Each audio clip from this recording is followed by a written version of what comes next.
di dalam kepemimpinan beliau kan beliau mengedepankan highlight-nya atau tagline dari beliau itu kan maju kotanya bahagia warganya. Jadi dua komponen inilah yang menjadi pendorong untuk dia lakukan dan dia capai. Dan dari dua ini realita yang kita lihat bahwa maju kotanya benar terjadi. Kota Jakarta mengalami kemajuan dalam pembangunan fisik tentunya. Ya, kita bisa saksikan banyak katakanlah perbaikan-perbaikan, baik itu taman, baik sekolah, baik rumah susun, bahkan yang lebih hebat lagi Jakarta International Stadium berhasil menyelenggarakan Formula E yang semuanya itu sudah tingkat kelas dunia. Itu secara maju kotanya itu terbukti gitu.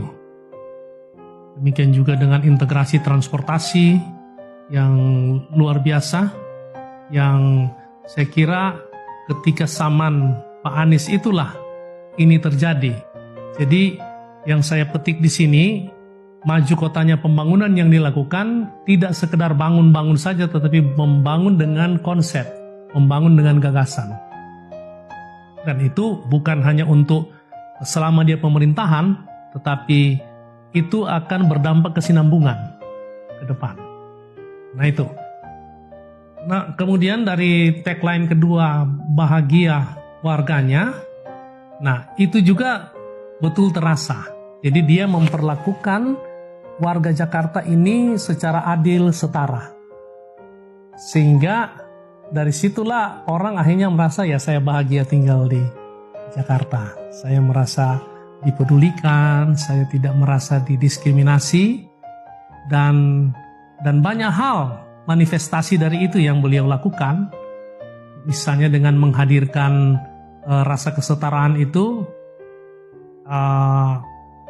korban-korban gusuran misalnya dan lain sebagainya itu kemudian diakomodir dan tidak dibuang kumuhnya, tidak dibuang kampung kumuhnya, tapi kumuhnya yang dibuang, kampungnya ditata menjadi layak untuk dihuni. Itu saya kira menimbulkan rasa bahagia dari warga Jakarta. Kemudian kebahagiaan lain, ya kalau dari perspektif saya sebagai rohaniawan, beliau menghadirkan kesetaraan di dalam membangun kerukunan. Sebagai contoh misalnya dengan dia memberikan bantuan operasional tempat ibadah kepada semua agama, bukan hanya agama tertentu. Dan itu saya kira itu menghadirkan rasa bahagia kepada semua warganya.